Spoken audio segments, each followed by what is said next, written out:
Bismillahirrahmanirrahim. Assalamualaikum warahmatullahi wabarakatuh. Bismillah walhamdulillah wassalatu wassalamu ala rasulillah Sayyidina Muhammad ibni Abdillah wa ala alihi wa sahbihi wa mawalah, amma ba'du. Qala al-muallif rahimahullahu ta'ala wa nafa'ana bi ulumihi fid dharain, amin. Alhamdulillah wa syukrulillah. Kembali pada kesempatan kali ini saya akan membacakan, akan sedikit menjelaskan mengenai salah satu daripada penjelasan tentang cabang-cabang iman yang berada pada nomor 75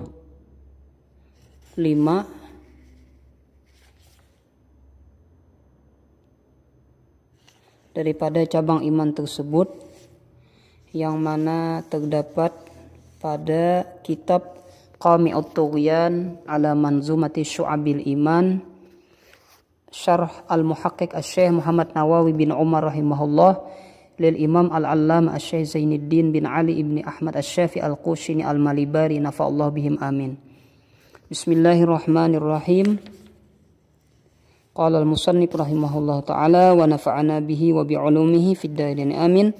Wa syu'batul khamisah was sab'un, cabang yang ke-75, tauqirul kabir wa rahmatus saghir, menghormati orang yang lebih tua dan mengasih sayangi atau kasih sayang kepada orang yang lebih anak kecil. Qala Rasulullah sallallahu alaihi wasallam, sabda Rasul sallallahu alaihi wasallam, laisa minna man lam yuwaqqir kabirana wa lam yarham saghirana wa lam ya'rif li'alimina haqqahu. Sabda Nabi, bukanlah termasuk daripada golongan kami orang yang tidak menghormati, memuliakan orang yang lebih tua daripada kami, dan tidak kasih sayang kepada orang yang lebih muda daripada kami, dan tidak mengenal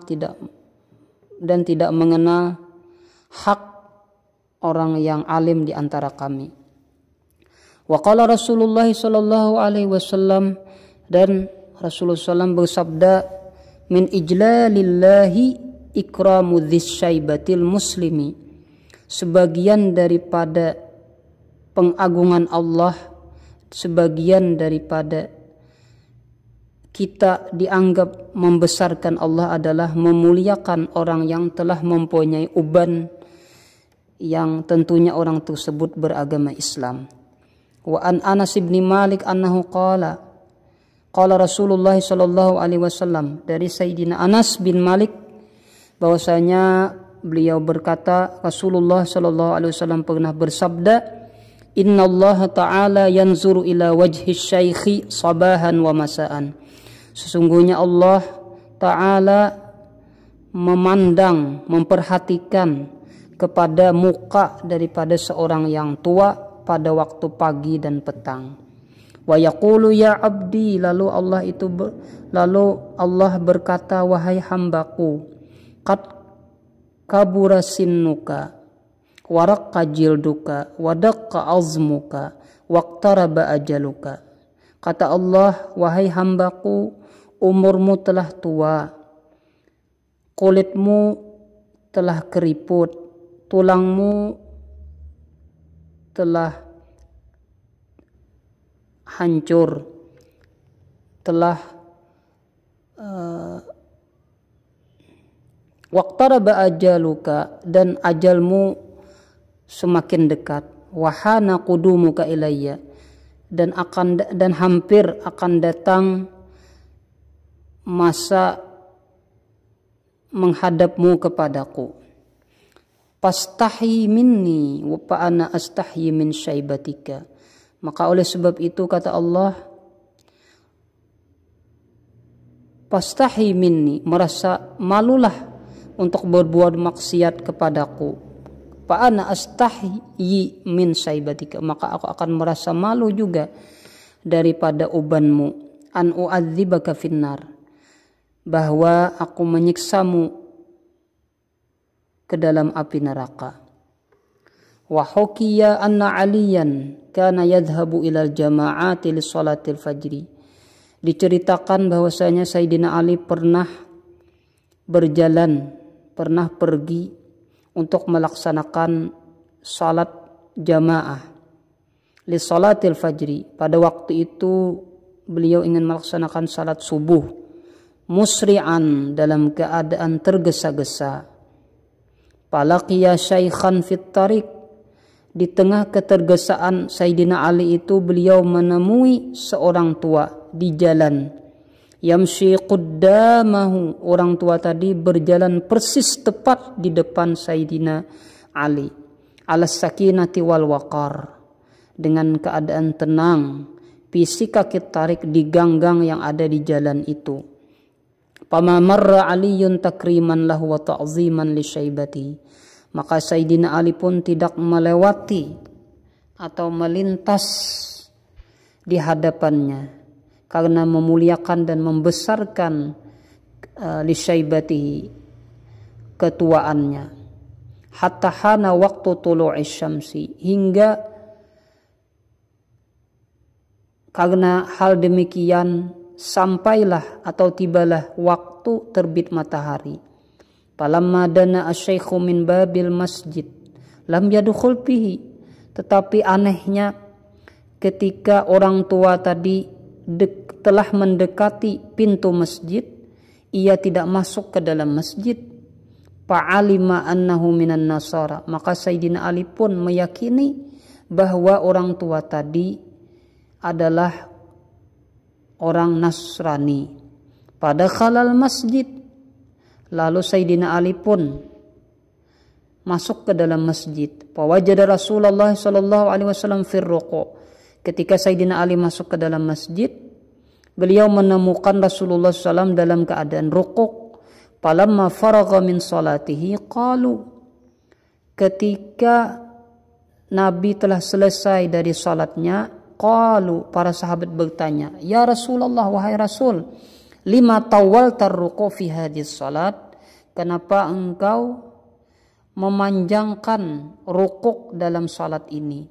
Ma kunta taf'alu misla hadas, padahal engkau sebelumnya tidak pernah melakukan hal seperti ini.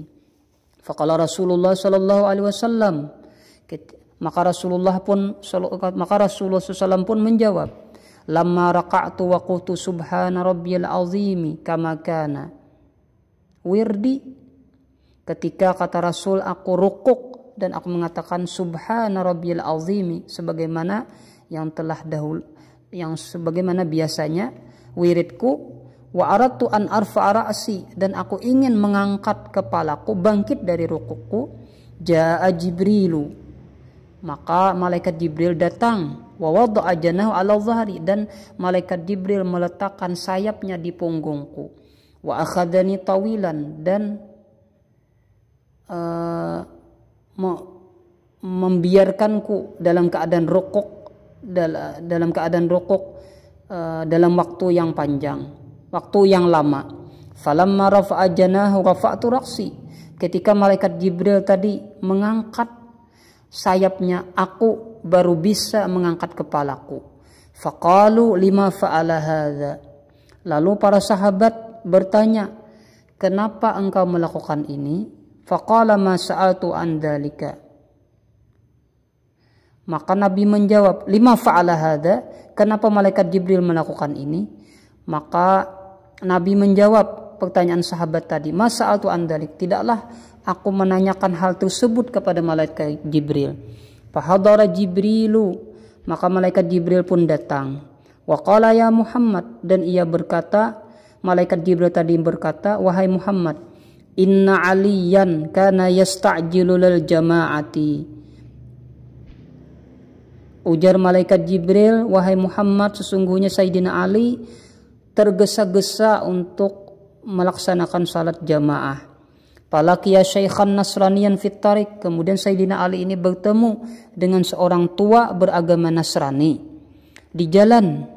Walam ya'lam annahu nasraniyun. Tetapi Sayyidina Ali ini tidak mengetahui bahwasanya orang tua tadi beragama Nasrani. Fa akramahu li ajli syaibati. Kemudian Sayyidina Ali memuliakan orang tua yang beragama Nasrani tadi karena ketuaannya. Wa ma marra alaihi. Dan Sayyidina Ali pun tidak berani untuk berjalan di depannya, melintasinya. Fa amarani Allah taala an akhudaka fir ruku'. Maka langsung ketika itu juga Allah memerintahkan, kata malaikat Jibril kepadaku, untuk menahanmu ketika engkau rukuk tadi. Hatta yudrika ma'aka ala salatil fajr. Supaya Sayyidina Ali ini memperdapatimu untuk melaksanakan salat fajar. Artinya supaya Sayyidina Ali tidak masbuk. Wa amarallahu ta'ala Mikaila an ya'khudha syamsa bijanahi. Dan Allah memerintahkan malaikat Mikail untuk mengambil, untuk menahan matahari dengan sayapnya. Hatta la tatlu'a, hingga matahari itu tidak terbit. Bihormati Ali radhiyallahu anhu, dengan kehormatan dari Sayyidina Ali radhiyallahu anhu. Qala Rasulullah sallallahu alaihi wasallam, maka Rasulullah SAW pun bersabda, laisar rahimul ladzi yarhamu nafsahu ahlu khasatan. Bukanlah dinamakan orang yang kasih sayang itu orang yang mengasih sayangi diri dan keluarganya secara khusus saja. Walakin ar-rahimal ladzi yarhamul muslimin. Tetapi orang yang benar-benar yang dikatakan orang yang kasih sayang adalah juga orang yang mengasih sayangi kaum muslimin lainnya. Wa qala Rasulullah sallallahu alaihi wasallam, dan Rasulullah SAW bersabda, man masaha ala ra'si yatimin kana lahu bikulli sya'ratin tumaddu alaiha yaduhu nurun yaumal qiyamah. Barang siapa yang mengusap kepala anak yatim, adalah baginya pahala, nilai pahala dengan tiap-tiap rambut, satu helai rambut yang diusap oleh tangannya itu menjadi cahaya nanti di hari kiamat. Hikayatun, ada cerita lagi. Qala Aliyun, Sayyidina Ali pernah berkata, ja'a rajulun ila Nabi sallallahu alaihi wasallam faqala, telah datang dahulu seorang laki-laki menghadap kepada Nabi sallallahu alaihi wasallam. Faqala, lalu laki-laki tadi berkata, ya Rasulullah, wahai Rasul, asaitu, aku telah melakukan satu perbuatan maksiat. Fatahhirni, maka sucikanlah aku dari dosa maksiat itu. Qala, lalu Nabi bertanya, wa ma isyanuka, apa perbuatan maksiat yang telah engkau perbuat? Qala astahyi min an aqula. Lalu seorang laki-laki tadi menjawab, aku merasa malu mengatakannya. Faqala Rasulullah sallallahu alaihi wasallam, lalu dijawab oleh Nabi, atastahyi minni an tukhbirani an dzambik. Apakah engkau merasa malu kepadaku, engkau memberitahukan tentang dosamu itu? Walima lam tastahyi minallah, kenapa engkau justru tidak merasa malu kepada Allah? Wahwa yaraka, sedangkan dia mengawasimu, melihatmu. Kum fakhrut min indi, berdirilah dan enyahlah atau keluarlah dari sisiku. Hatta la tanzilan naru alaina, hingga tidak turun api neraka kepada kami. Fakharajar rajulu khaiban wa ayisan wa bakian min indir rasul. Maka seketika itulah seorang laki-laki tadi pergi dalam keadaan sedih, putus asa dan menangis dari sisi Rasul. Faja'a Jibril wa qala, lalu datang malaikat Jibril dan berkata kepada Nabi, wahai Muhammad, ya Muhammad, lima ayastal asiya walahu kaffaratun lidzunubihi wa in kanat kasiratan. Kata malaikat Jibril kepada Nabi Muhammad, kenapa engkau membuat orang yang maksiat tadi, laki-laki yang maksiat tadi berputus asa dari rahmat Allah, sedangkan dia mempunyai kifarat atau tebusan terhadap dosa-dosanya itu, sekalipun dosa-dosanya tadi sungguh sangat banyak. Faqala Rasulullah SAW, lalu Nabi bertanya kepada malaikat Jibril, wa ma kaffaratuhu, apa kifaratnya atau tebusan dari dosa-dosa itu? Qala lahu sabiyyun sagirun. Lalu malaikat Jibril menjawab, ia mempunyai seorang anak kecil. Fa idza dakhala fi baitihi, apabila ia masuk anak kecil tadi ke dalam rumahnya, was-sabiyyu yastaqbilu, ketika itu seorang anak tadi menyambutnya, fayadfa ilaihi syai'an minal ma'kulat. Lalu seseorang laki-laki tadi memberikan kepada anak tadi sesuatu apapun daripada berbagai macam bentuk makanan, au ma yafrahu bi, atau memberikan ia sesuatu yang bisa membuat anak kecil tadi menjadi senang. Fa idza farihas sabiyyu, apabila anak kecil itu gembira atau senang, yakunu kaffaratan lidzambi, maka usaha orang tadi untuk menyenangkan anak kecil itu menjadi penebus terhadap dosa laki-laki tersebut. Wallahu a'lam bissawab. Wa sallallahu ala sayyidina Muhammad wa ala alihi wa sahbihi wasallam. Walhamdulillahi rabbil alamin. Assalamualaikum warahmatullahi wabarakatuh.